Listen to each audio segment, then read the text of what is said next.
Now, Greg, you are going to be the cleanup speaker here. So why don't you could respond any way you've heard a lot, so you could respond any way you'd like. But in particular, listening to the two plans, which design elements do you think might appeal to Senator Enzi and the kind of, I know that you're in the middle of efforts right now in terms of developing a multiple employer plan, so I just thought you might respond to that. Well, thank you very much. And before I begin, I want to give, like my colleague Michael Krebs did, a disclaimer at the very beginning that these are my comments, may not reflect the senator. And if the press needs a statement from our office, we'd be happy to provide that to you. Also, like Michael said, we are working together in looking at this in the Help Committee in terms of the retirement deficit. What is the amount of income that's not being saved? Last year in this very room, we held a number of hearings on the retirement security system, and I have to say that we had one on the defined contribution system back in February and one on the defined benefit system in July. And the difference between the two hearings was astounding. At the defined contribution hearing, we talked about the Pension Protection Act, the auto-enrollment, and how that's added millions of new people into the system itself, and how there's been trillions of dollars added into the system, even though we've had the economic downturn, and talking about ways to improve that through financial literacy or auto-escalation, which was really great. Then when we came to the defined benefit hearing back in July, I hate to say it was almost like a funeral in many respects. It was a very much a wake that we were holding, and not with the alcohol we needed. That will be provided later. In terms of when you look at the defined benefit system in its heyday, there were more than 27,000 defined benefit plans that are out there now in the single employer system. However, if you look at Department of Labor or PBGC data now, we're down to about 9,000, and that keeps growing smaller and smaller with each year as we go by. And I look back at when we put together the Pension Protection Act back in 2006 and what we would change. And at the hearing in July, I realized that even if we changed and tweaked the funding rules for single employer plans, we're still not going to get them back.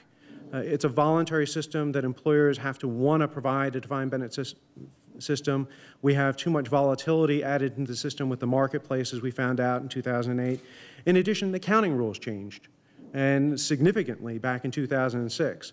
When the Financial Accounting Standard Board changed the rules, it added more volatility onto companies' balance sheets, and they're not going to go back to that type of system. So I applaud you, Karen and Jean and Richard, for putting on this conference and having all three groups together to look at ways that we can change the system and not have our fathers' defined benefit plan, because I don't think anybody can go back to that system, unfortunately. We would love to, but it's just not possible in this voluntary employer participation environment. I think where we are headed is looking at more ways to expand adequacy and coverage. And I think the plans presented on this panel and the first panel, and I hope the next panel as well, it's a lot of food for thought.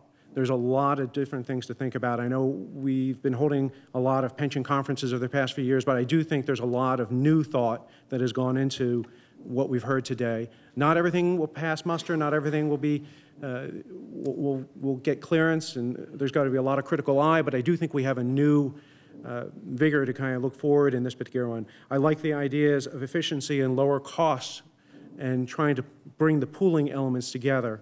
Senator Enzi, who you all may know, is a small business person himself. He and his wife opened 3 shoe stores across Wyoming, and running that very small business is a challenge for him. But he also recognizes that, as the Bureau of Labor Statistics put out last week, that small employers employ half of the employees in our nation, and there are more than 5 million small employers with fewer than 20 employees. I mean, that's just astounding, and they represent more than 21 million employees. Those are a segment of the population, as all the statistics have shown, are not being adequately covered either through defined benefit or defined contribution plan. As a small business person himself, he's looking back and goes, what would I really want, and what would I, if I were going to do this again?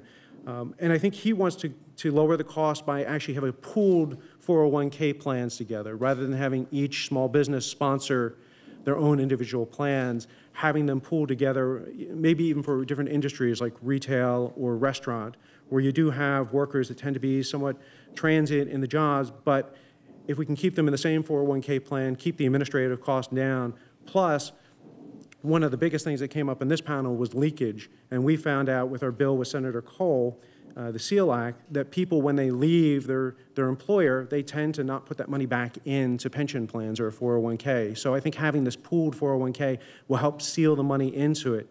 In addition, I also think it would help on keeping those small employers that Phyllis had mentioned that may not make the contributions. I think having a pooled plan and having a really rigorous service provider can actually get those small businesses and make them part of the system if they do contribute, and making sure that the money goes into the pension plans itself. I also think that there's a great opportunity here to really broaden coverage that we haven't had a chance before. Everybody knows about the 401k accounts, and even the younger employees know about it. But I think for younger employees and even low wage earner employees, it's difficult for them to save. But I think if you start at an early age and contribute, then you do have a greater chance of saving and having that replacement income for retirement.